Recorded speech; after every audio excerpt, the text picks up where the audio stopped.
Ayan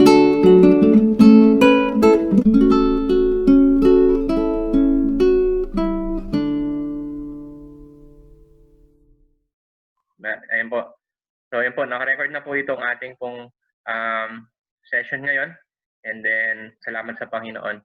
Then, sige po, request ko si Pastor Leo para po sa ating opening prayer. So, let's pray. Heavenly Father, thank you for this privilege of learning. Thank you for Pastor Jeff, to join us for the rest of the pastors. Nasusunod kami at tinuturuan. Gamitin niyo po ang inyong salita na dala po ng tagbuhay, information, para po ayos ang mga perspective namin, mga integrity na impute sa amin. Maraming salamat sa pagkakataon nito sa pangalan ni Jesus. Amen. Mag-start na po tayo. So, babalik ako sa ating pong lesson ng mga nakaraang araw. And ito po yung isang tanong or isang madalas po natin itong nababanggit or ating pong itong bago tayo mag-umpisa sa ating pong ginagawa. It's either family or corporate worship.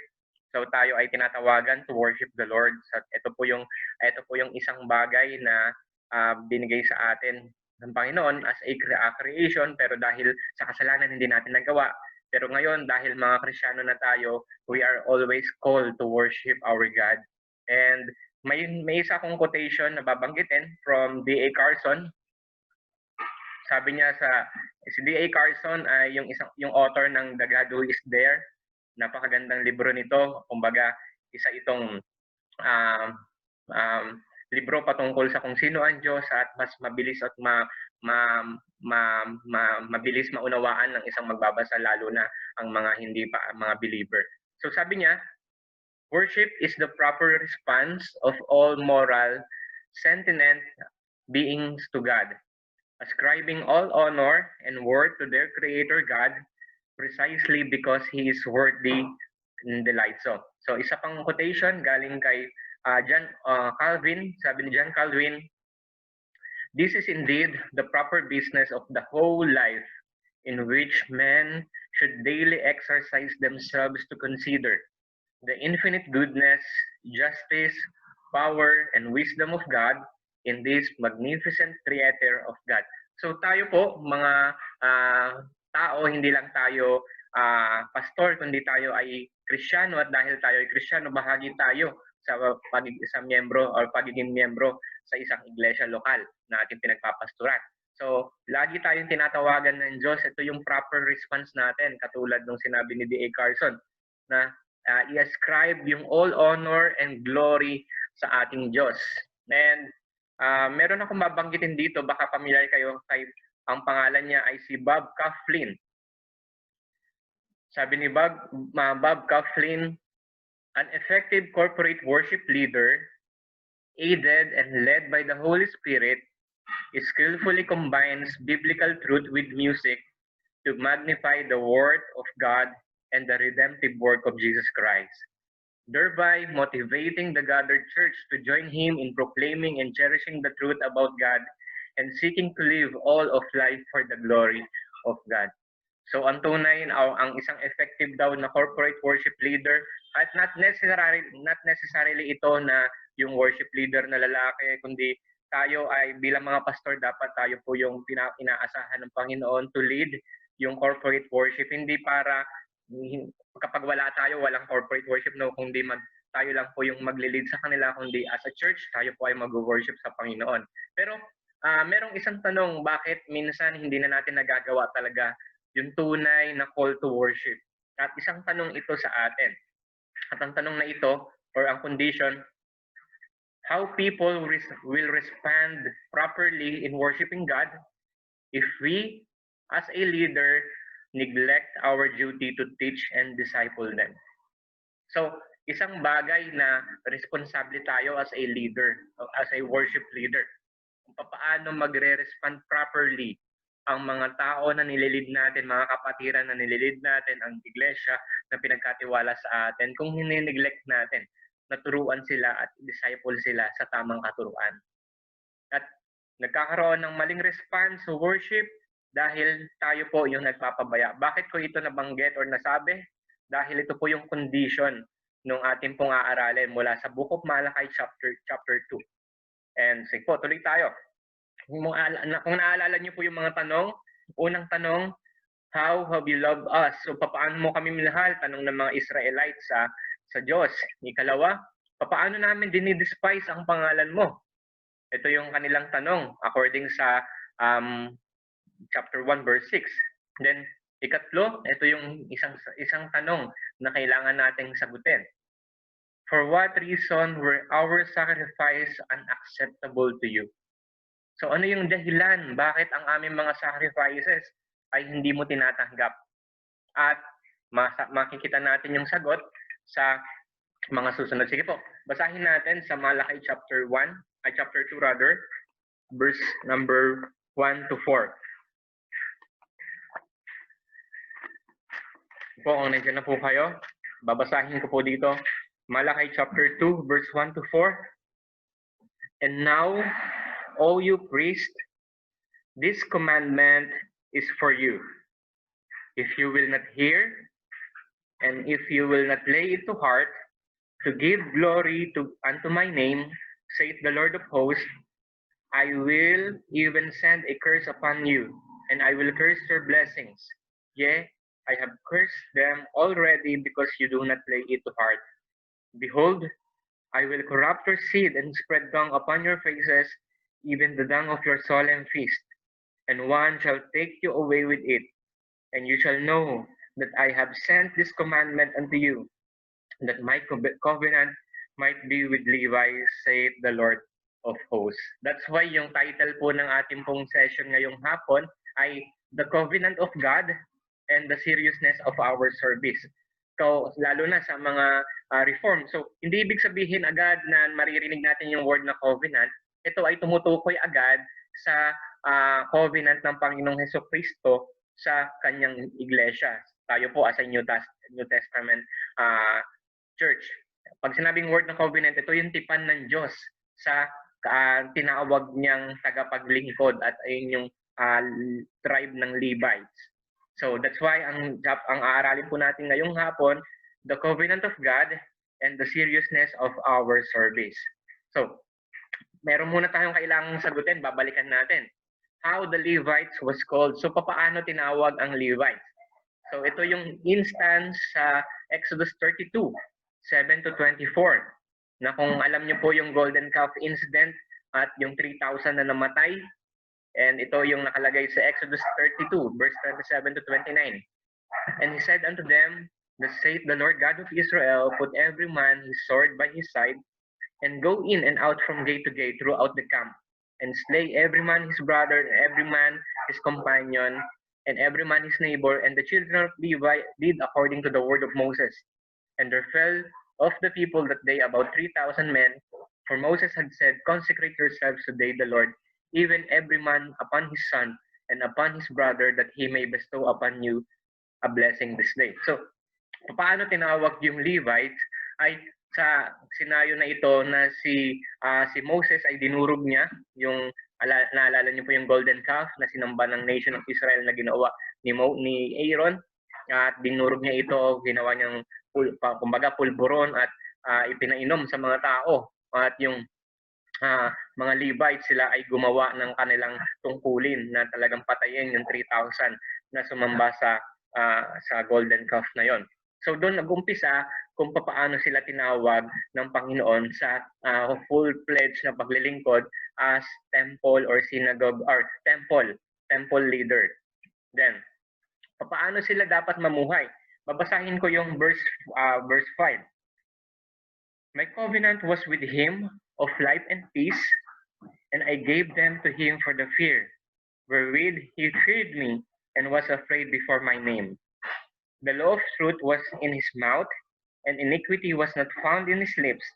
He walked with me in peace and equity, and did turn many away from iniquity. For the priest's lips should keep knowledge, and they should seek the law at his mouth, for he is the messenger of the Lord of hosts. So sa verse 5 to 7, ito yung paraan kung paano dapat ang mga Levites ay mamuhay.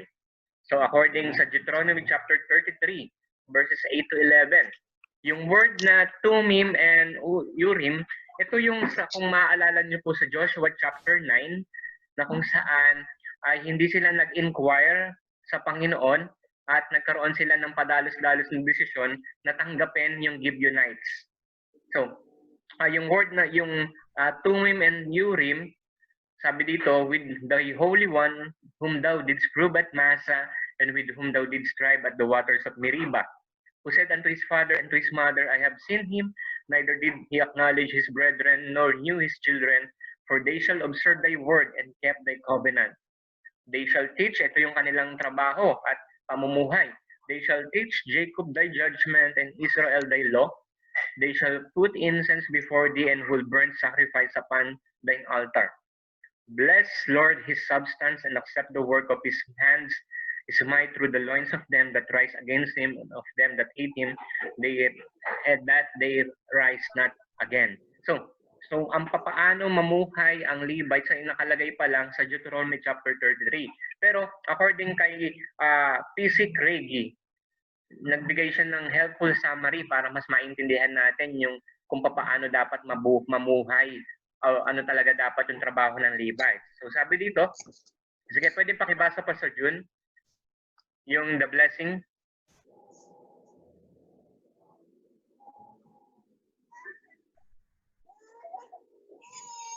Wala ka pong boses, Pastor June. Okay. The blessing then, yan ba? Apo. Okay. The blessing then indicates the three principal duties that were to be assigned to the tribe of Levi or Levi on the basis of their past action and dedication to divine service. They were to be responsible for the Tumim and Urim, verse 8, no, by which the Lord would be made known to the people in matters where decision was difficult to make. They were to have an educational role in teaching the Israelites the law of God. The blessing of the tribe of Levi consists in the strength they would be given for this task of protection from their enemies, which God would grant to them. So ito daw po yung tatlong summary ng responsible at kung paraan ng pamumuhay ng Levites. Sila ay responsable na laging magtatanong, mag-i-inquire sa Panginoon through the use of Tumim and Urim para makapag-desisyon sila ng tama. At isang bagay na katulad ng sinabi ko sa inyo na hindi sila nakapag-decide ng tama, padalos-dalos yung kanilang desisyon, ay matatagpuan sa Joshua chapter 9 na kung saan hindi sila nag-inquire sa Panginoon at nag-decide sila na tanggapin yung Gibeonites. Samantalang yung Gibeonites ay malapit lamang sa kanila. So, ayun yung tungkulin nila na hihingi sila ng decision sa pamamagitan nito. Lalo na yung mga mahihirap na desisyon. Ikalawa, sila ang may principal, kumbaga may major silang responsibility na magturo sa mga taga-Israelites ng kautusan, lahat ng kautusan ng Diyos. At ngayon pong hapon na ito, wala po kayong maririnig sa akin muna na connection sa New Testament kasi next sa Thursday natin ito pag-uusapan. Then, kung nakikita nyo na yung kumbaga nagre-ring na sa inyong isipan na ito ay connected sa New Testament at principles and teachings ay sa next Thursday natin pag-aaralan yon. Then ikatlo, the blessing of the tribe of Levi consists in the strength they would be given for this task and protection from their enemies which would God grant them. So kung may kumakatok sa inyong isipan patungkol sa mga epistle ni Apostol Pablo sa mga mananampalataya sa New Testament ay konektado itong tungkulin ng mga Levites. Sige, makikita natin yung principle nito sa susunod na darating na Thursday. So magpatuloy tayo. So, how should Levites consecrate themselves? According again sa verse 7, The law of truth, or rather verse 6 ng Malakay chapter 2. The law of truth was in his mouth, and iniquity was not found in his lips. He walked with me in peace and equity, and did turn many away from iniquity. For the priest's lips should keep knowledge, and they should seek the law of his mouth, for he is the messenger of the Lord of hosts. So, ito yung kanilang kung paraan ng kanilang pamumuhay at i-consecrate ang kanilang sarili. And Levites must behave themselves with reverence before God. At ito ay makita natin sa Malakay chapter 2, verse 5 to 7. So, for he is the messenger of the Lord of hosts. So, dahil sila yung leader, dahil sila yung messenger, dahil sila yung herald ng king, ay dapat yung kanilang pamumuhay ay maayos. Dapat ginagawa nila yung tungkulin nila, or in short, Levites must behave themselves with reverence before God. So, ito yung kanilang paraan ng pagko-consecrate sa kanilang sarili. Dapat alam nila yung kanilang purpose, alam nila yung kanilang responsibility, alam nila kung paano mamumuhay ng tama at walang kasinungalingan sa kanilang mga labi. Ibig sabihin, ang kanilang buhay ay maayos. At merong mga may mga Old Testament practices kung paano sila nagko-consecrate, pero dahil hindi naman tayo na connected doon ay hindi ko na inilagay dito. So, sige, ano naman ang resulta for corrupting the covenant? Verse 8 and 9. Sige, Pastor Ian, pwede mong basahin yung verse 8 and 9 sa iyong Bible. Wait lang, Pastor. Sige po, okay lang. Chapter 2. Chapter 2, verse 8 and 9.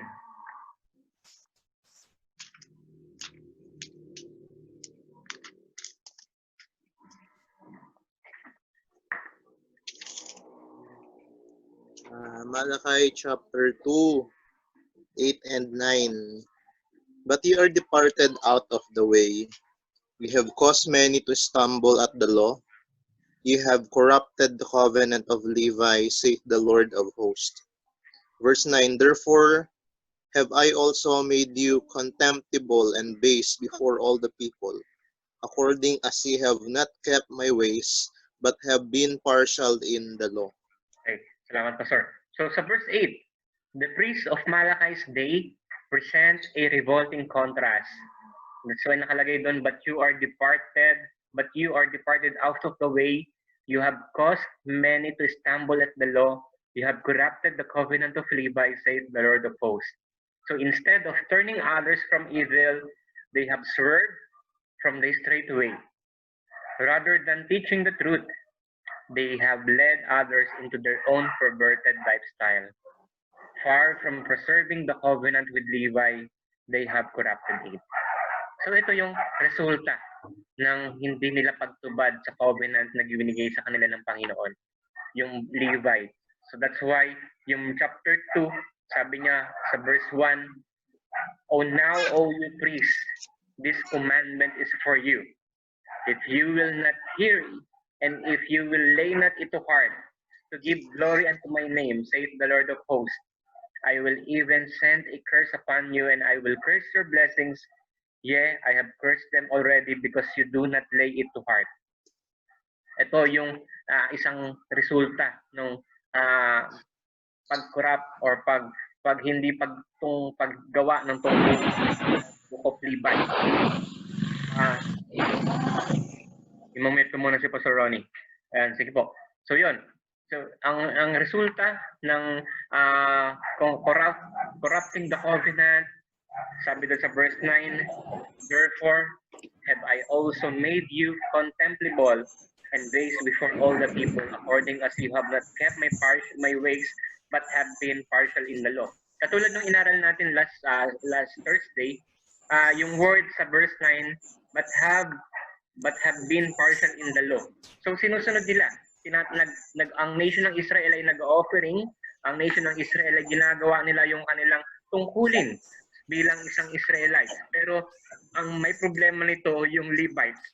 Instead na i-reject nila yung mga offering ng nation ng Israel na hindi tama according sa instruction ng Diyos, tinatanggap nila ito dahil kapag hindi nila ito tinanggap, wala silang kakainin. Kasi nakabase ang kanilang pagkain, nakabase ang kanilang sustenance sa offering na ibinibigay ng nation ng Israel. So instead na i-glorify ang Diyos, para hindi sila magutom, ay hindi nila gino-glorify ang Diyos, tinatanggap nila yung mga offering kahit ito ay hindi sang-ayon sa pamantayan at instruction na ibinigay ng Diyos sa kanila. Verse 9, sabi doon, "Therefore have I also made you contemptible and base before all the people according as you have not kept my ways, but have been partial in the law. For the ultimate fate of men who have betrayed the of sacred trust is announced." So, ang pinakamagiging lesson natin dito, the hypocrisy of compromise and partiality produce contempt and derision. The words of Jeremiah are appropriate. Your ways and your doings have brought this upon you. This is your doom, and it is bitter. It has reached your very heart. So, ito yung resulta ng bagay na hindi ginawa ng priest sa panahon ni Malakay. Sila yung dahilan kung bakit ang nation ng Israel at ang kanilang sacrifices ay hindi tinatanggap. So, kumbaga nakikita na ba natin yung implication nito sa atin bilang mga leader? So again, hindi po muna ako mag-jump sa New Testament passages, pero doon pa lang tayo sa lesson na ito sa Malakay. Then, condition. The central concept and unifying theme of Malakay chapter 2 verse 1 to 9 is the violation of the Lord's covenant with Levi. Ito muna yung specific na violation ng Levites, na violate nila, kinurap nila, pinerbert nila ang covenant ng Diyos sa Levi. So itong mga priests na ito ay galing sa tribe ni Levites, pero kinurap nila, pinerbert nila, hindi nila ginawa yung tungkulin ni Levi sa panahon ni Malakay. Ang ano nito sa atin, ang pwede nating ikutin or pwede nating i-apply sa atin na ito. Ito yung, kung baga yung fallen condition. We are not doing what we are called to do. Honoring God's name in our life and worship. We are not doing what we are called to do. Honoring God's name in our life and worship. So, ito yung parang pinaka-question sa atin or pwedeng kumbaga quotation ng Diyos sa Levites at pwede tayong makarelate. Kung ito ay para sa atin. I have called you to represent me with the people, but what have you done? Parang ito yung gustong sabihin ng Diyos sa Levites na kinurap yung kanyang covenant. I have called you to represent me with the people, but what have you done? So again, okay lang at tinatanggap ng priest sa panahon ni Malakay yung mga offering na kahit ito ay hindi sang-ayon sa pamantayan ng Diyos, kahit ito ay kulang-kulang, ito ay kumbaga cheap, or ito ay kumbaga patapon na ng mga offering na para mabuhay yung mga priest, ay tinanggap nila yung mga offering na yon. At parang pinapakita nila sa mga tao na okay lang na ang offering sa Diyos ng Israel na dakila, siya yung hari, ay ito lang, okay lang ito. So sila yung may kasalanan. That's why pwede nating itong pwede tayong I called you to represent me with the people, but what have you done? So tayo makarelate dito. Again, wala pang New Testament teaching dito, pero pwede tayong makarelate. Tayo ay tinawag to represent God. Pero ano yung ginagawa natin? Tinawag tayo ng Diyos para i-represent siya sa iglesia, pero ano yung ginagawa natin? So reflections. Una, do we despise the Lord's name by letting all the corruptions and sins in this world to pollute our duty with Him? So, pwede nating nadi-despise ang pangalan ng Diyos kung hinahayaan natin yung corruption at sins ng mundo na ito na mapollute yung ating duty. Ano yung gusto kong sabihin? As a leader, ikaw yung makakasagot kung paano ang mundo ay nakaka-apekto sa'yo at ang kasalanan na nandito sa mundo ay nakikita sa iyo na nakakaapekto sa ating tungkulin bilang mga leader. Ikalawa, are we failing to guard the temple's purity by using our body as living sacrifices and not doing our part to restore it? So, tayo ba ay hindi natin nagagawa na ibantayan even yung ating katawan na i-offer as a living sacrifice at wala tayong ginagawa para i-restore ito? Ikatlo, do we presume to bless the people through the preaching of His word when in reality we are not blessed by the Lord? Do we presume to bless the people through the preaching of His word when in reality we are not blessed by the Lord? And then ikaapat, do we offer cheap worship and service to our Master and King? So ito yung apat na reflection natin sa hapon na ito. Gusto kong basahin ito yung sinabi ng Apostle Paul kay Timothy sa 1 Timothy chapter 4, verse 9, 10, 13, 14, 15, and 16. The saying is trustworthy and deserving of full acceptance. For to this end we toil and strive, because we have our hope set on the living God, who is the Savior of the people, especially of those who believe. Until I come, devote yourselves to the public reading of Scripture, exhortation, teaching. Do not neglect the gift which was given by you by prophecy when the council of elders laid their hands on you. The practice these things, immerse yourself in them, so that all may see your progress. Verse 16, keep a close watch on yourself and on the teaching. Persist in this, for by so doing, you will save both yourself and your hearers. Again, katulad ng sinabi ko sa inyo kanina, na hindi pa natin pag-usapan yung New Testament principle on being a pastor, elder, bishop, presbyteros. Pero ngayon pa lang ay pwede tayong mag-reflect sa apat na tanong na ito. Do we despise the Lord's name? Are we failing to guard the temple's purity? Do we presume to bless the people?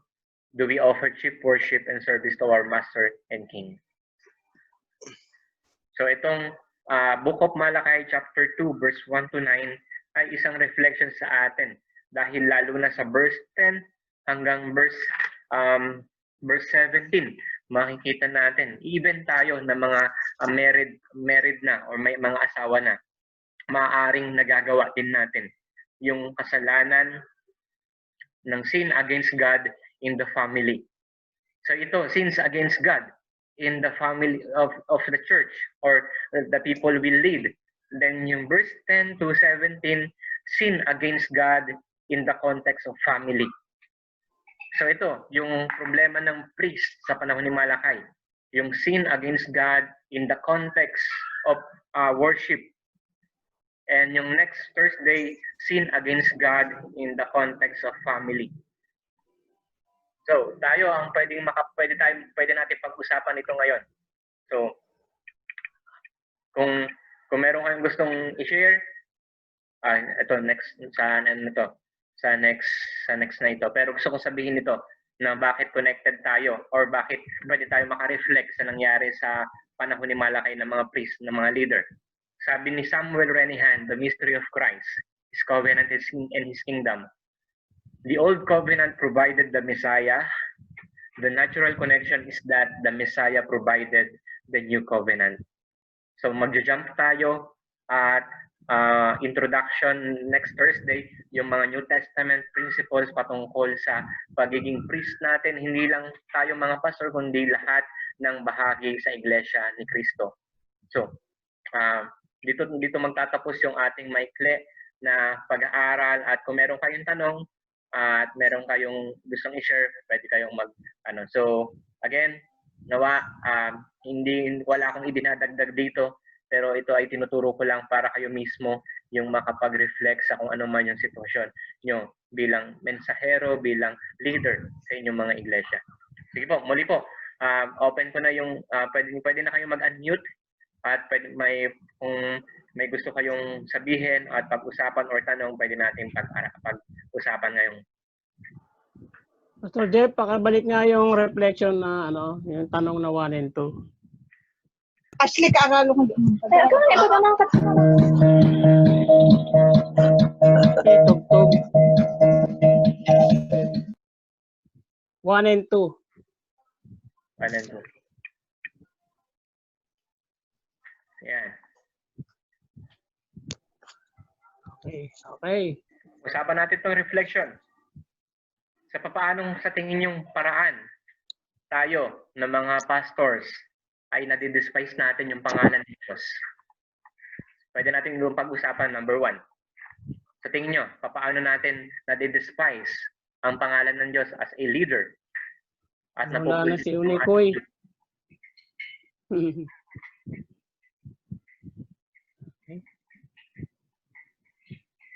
Number 1, sige, pwede tayo mag-share. Do we despise? Dinispice tayo ni Quiz sa Bible study dahil sa tugtog na yun.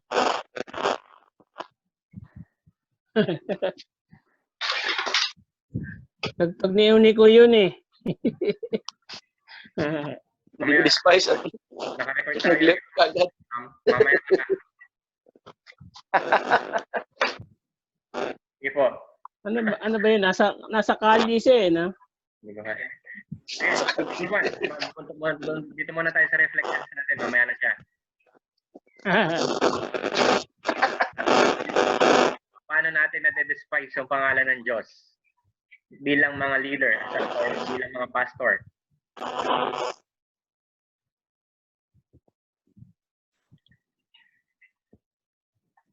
Sorry, Pastor Ian.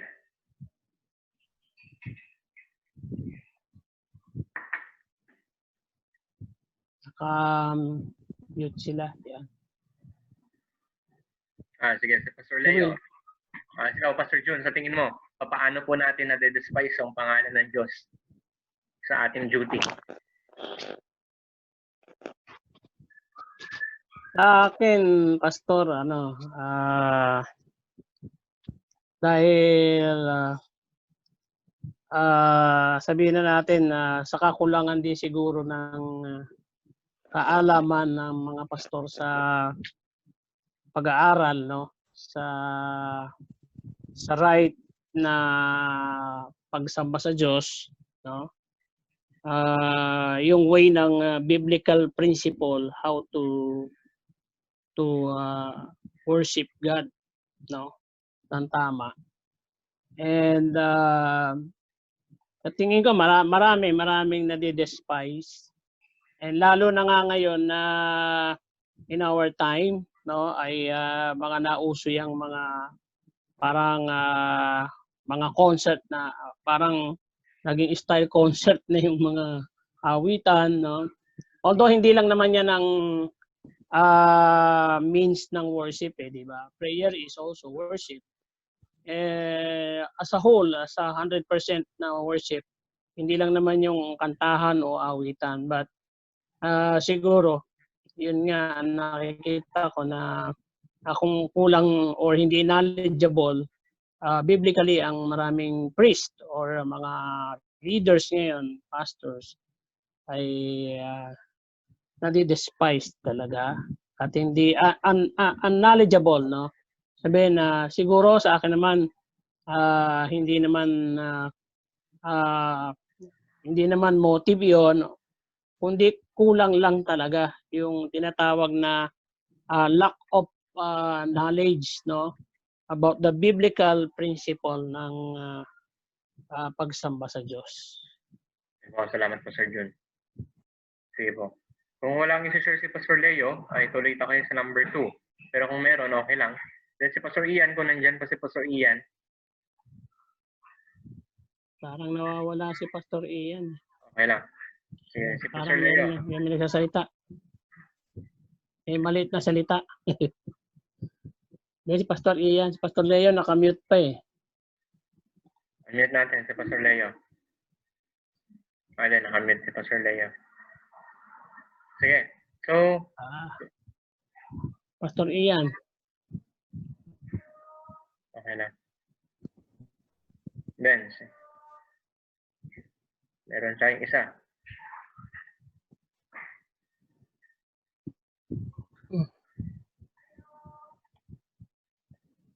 Okay, number 2. Are we failing to guard the temple's purity by using our body as living sacrifices and not doing our part to restore it? So, yung Narinig ba ako? naririnig ka pa, Sir Ian?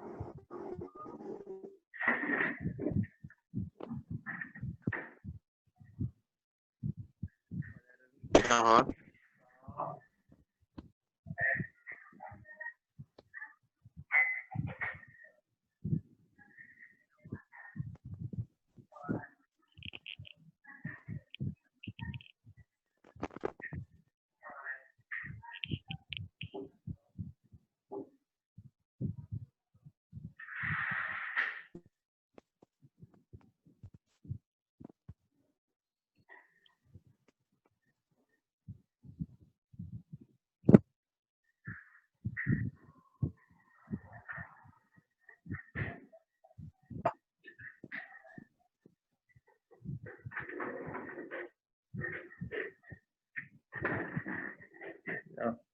Ano nangyari? Ayan, Patoleo. Sir Leo? Question number 3 na ba? Apo. 2. Number 2. Wala 3 na. Number Number 2 pa lang. Are we failing to guard the temple's purity by using our body as living sacrifice and doing our part? Are we failing to guard the temple's purity? Minsan di tayo aware na di-despise at dudumihan po ang temple at mga katawan dahil minsan walang disiplina rin siguro na pamumuhay. So, may nangyayari talaga na nadi-despise natin o hindi natin na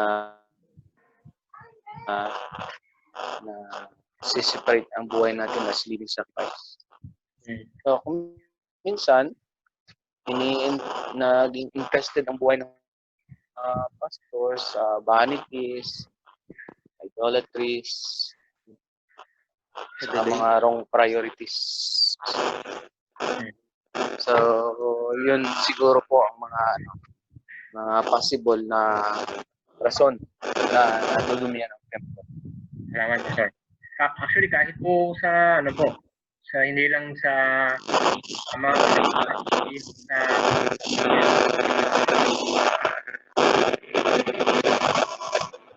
ano yung ating nakikita. So, ito yung ating, ito yung kalalabasan kung paano.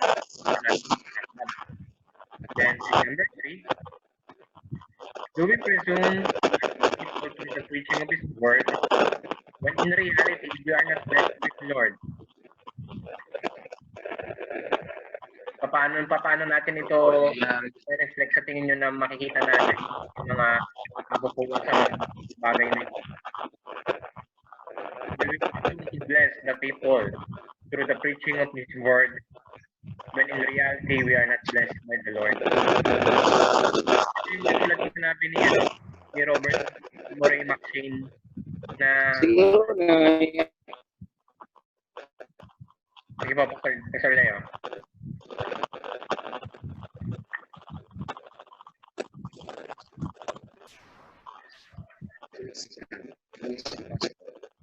So, yung start na ng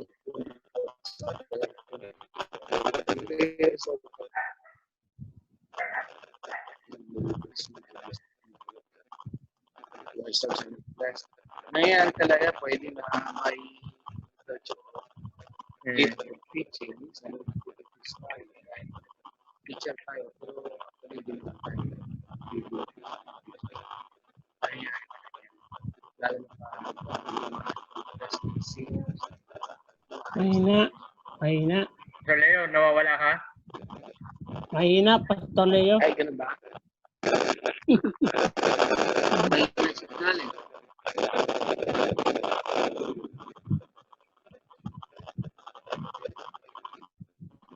Kaya po muna kasi diba?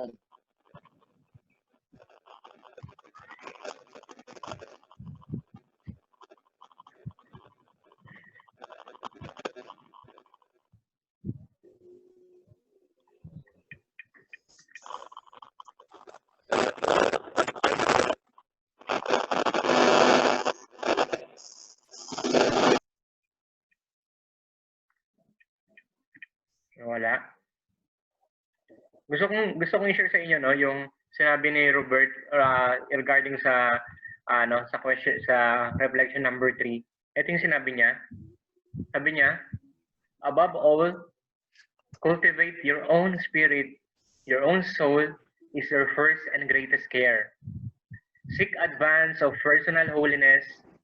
It's not great talents that God blesses so much as great likeness to Jesus. A holy minister is in an awful weapon in the hand of God. A word spoken by you when your conscience is clear and your heart full of God's Spirit is worth 10,000 words spoken in unbelief and sin. Hello, narinig niyo ako? Pastor Yan, naririnig ka namin kahit paano. So ito yung sinabi ni Robert Murray McShane, ito yung inilagay ko sa ating lesson nung sa hermeneutics na pwede tayo maka-reflect dito no, kung paano ang tayo ng mga pastor ay nagpipreach tayo, nagpipresume tayo na kapag nagpreach tayo ng Word of God ay nabibless ang mga tao, pero ang tanong tayo mismo, maaaring ginagamit tayo ng Panginoon despite sa ating mga sitwasyon or in spite sa mga sitwasyon natin, pero hindi tayo binibless niya. So, ibig sabihin may problema sa atin personally na tayo mga leader yung may problema talaga.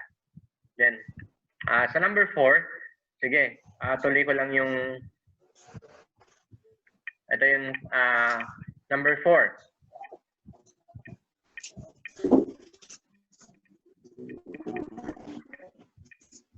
Number 4, do we offer cheap worship and service to our Master and King? Nag-offer ba tayo kung paano yung sinabi ni King David na I will not offer something that costs me nothing. So tayo po, do we offer cheap worship and service to our Master and King? Kumbaga, tira-tirang oras sa pag-aaral, tira-tirang oras sa paglilingkod, or kapag mas marami pa tayong may mga business pa tayo, kung meron man, at may mga trabaho pa tayo. So ito ba ay paraan natin ng pag-offer ng worship sa isang hari na karapat-dapat ng tumanggap ng higit sa ibinibigay natin? At maraming gumagawa nito.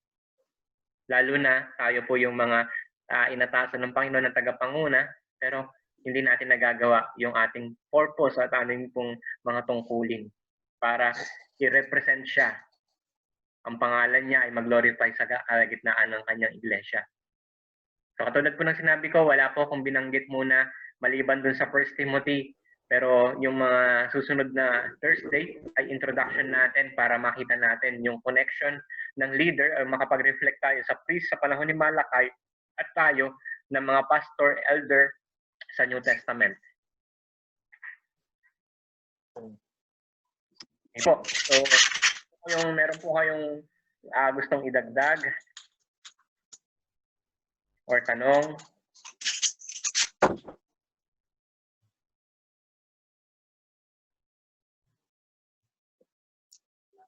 Sige po, pwede mo po kayo mag-unmute.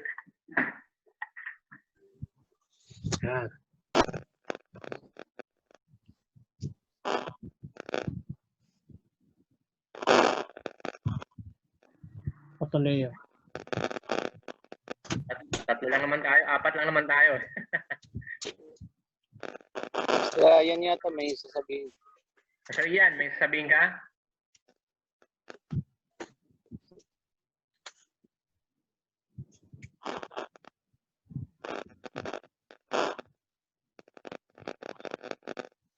Klaro naman po yung ating pong lesson ngayon. Okay po. Magandang lesson po.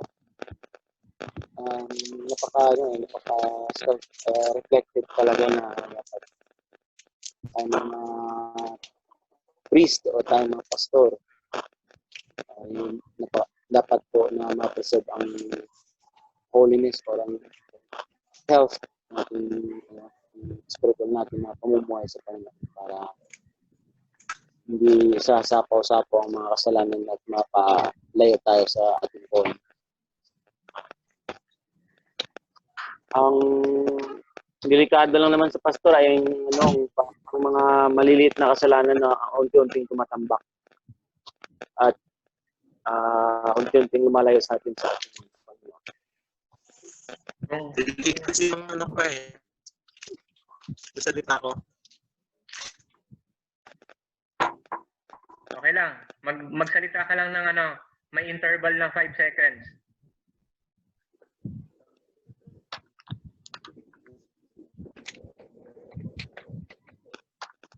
Okay naman po yan. Naiintindihan ka namin. Ganun talaga. So, kung meron po kayong mga libro ni Jerry Bridges, The Respectable Sins, maganda po yun na mabasa natin, na guide natin, yung katulad nung nababanggit ni Pastor Leo na may mga petty or mga small sins tayo nagagawa na parang tinotolerate na natin. Nakalagay doon sa book ni Jerry Bridges, The Respectable Sins. Makakatulong ito sa atin na mas makita natin yung mga sa tingin natin or akala natin okay lang pero ito pala ay kasalanan talaga. O yung tinatawag na second-hand sin. Marami tayo nun na mga ginagawa. So again, yung pinaka lesson natin ngayong ngayong hapon ay the sins against God in the context of worship. And next Thursday, sins against God in the context of family. Kasi pag sinabing worship, pag iniisip natin, pag-awit, magbasa, pagbabanggit ng mga salita ng Diyos, pero yung worship ay total devotion talaga ng isang buhay sa Diyos. At kapag hindi natin nagawa yun, nagkakasala tayo. Kasi pwede natin sabihin ng iba na Pastor John, alam ko naman hindi dito yung mong sabihin. Pero ang madalas na naririnig ko, lalo na sa mga taga-probinsya ako at yung iba na limitado sa internet, limitado sa nagtuturo, limitado sa mga libro. Pero maliwanag yung binanggit ni Apostol Pablo. Nabasa niyo naman po, di ba? Yung sinabi niya sa 1 Timothy 4, chapter 4, verse 9, verse 16. Hindi naman po si Timothy ay wala pa namang internet noon.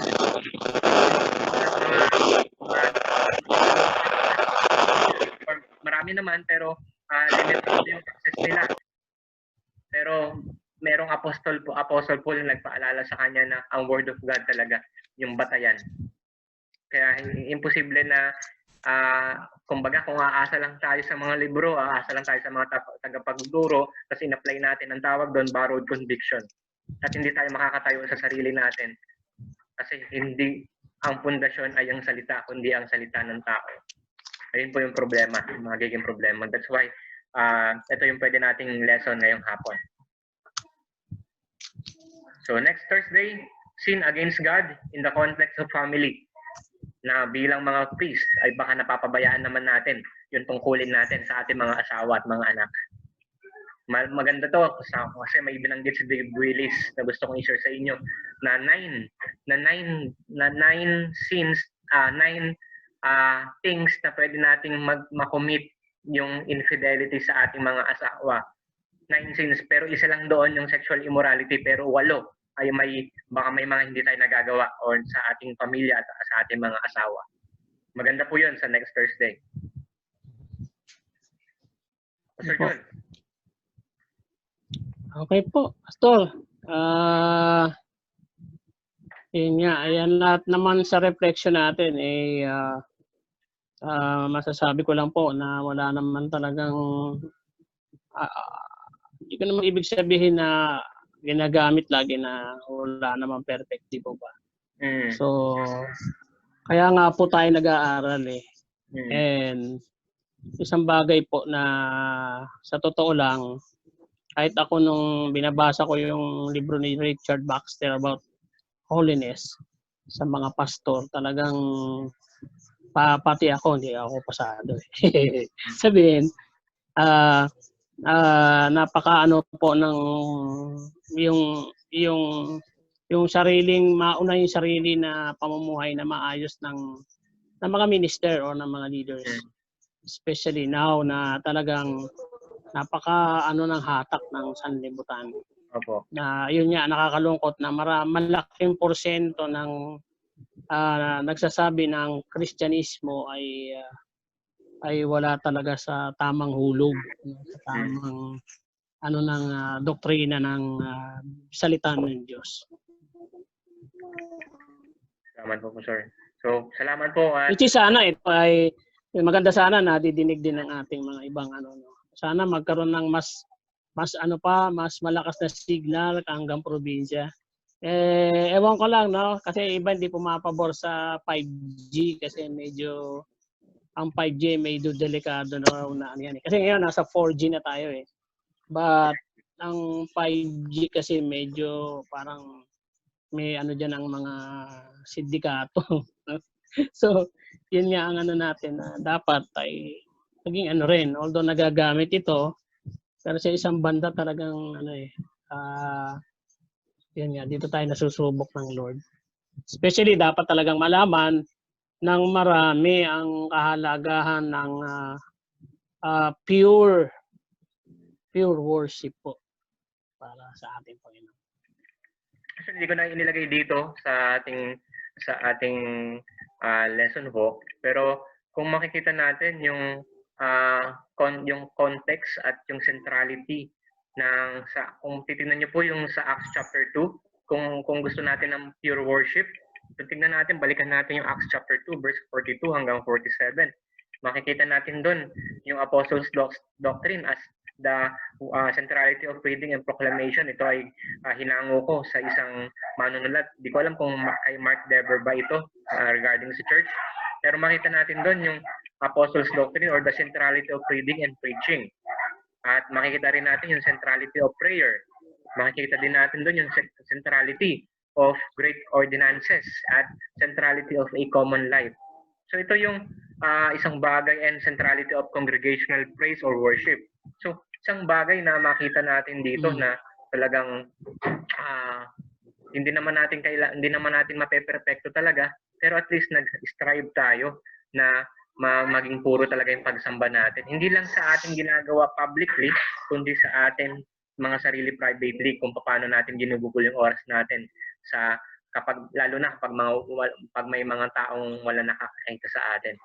Kung maalala niyo yung sinabi ni D.L. Moody, malalaman natin yung character ng isang tao kapag sa dilim, kapag walang makakakita. Tama po ba ako? Si D.L. Moody ang nagsabi nun. Makikilala natin ang character ng isang tao kapag siya ay madilim at walang nakakakita sa kanya. So ito po yung kumbaga lagi tayo magre-reflect kapag mag-isa po tayo. Alam ko po, ako po, bilang pag-share po ng Word of God ngayon ay limitado po ako sa aking po mga kaalaman at limitado ako sa aking kakayanan.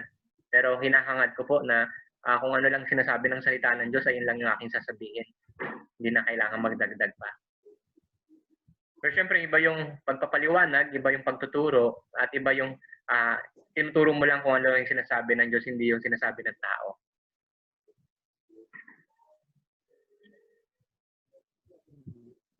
At nagpapasalamat po ako sa inyong tatlo kasi kayo po yung matyaga na kasama ko dito. Alam ko naman po na may tinuturo pa po sa atin yung Panginoon. Hindi ko alam kung... Salamat din, Pastor Jeff, kasi matyaga ka rin sa amin.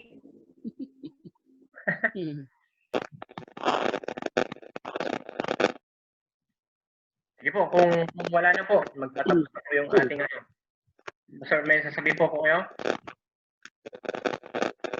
Wala na po. Maraming salamat po, Pastor Jeff. Sige po. Yun. Pwede po kayo mag-closing prayer? Sige po. Tayo po ay dumako na sa pangwakas na panalangin. Amin Diyos, maraming salamat po na sa pamamagitan ng technology nito kahit na kami makakahiwalay at malalayong lugar, nagiging possible po at nawa po dumating yung panahon na lahat po ng pastor ng SR ay makadaupang palad namin, Lord. Sana po ay ikaw po ang mag-provide sa mga pangangailangan. Lord, especially Lord, yung lesson na ito, napaka-importante po sa aming mga pinagkatiwalaan mo ng salita mo, Lord.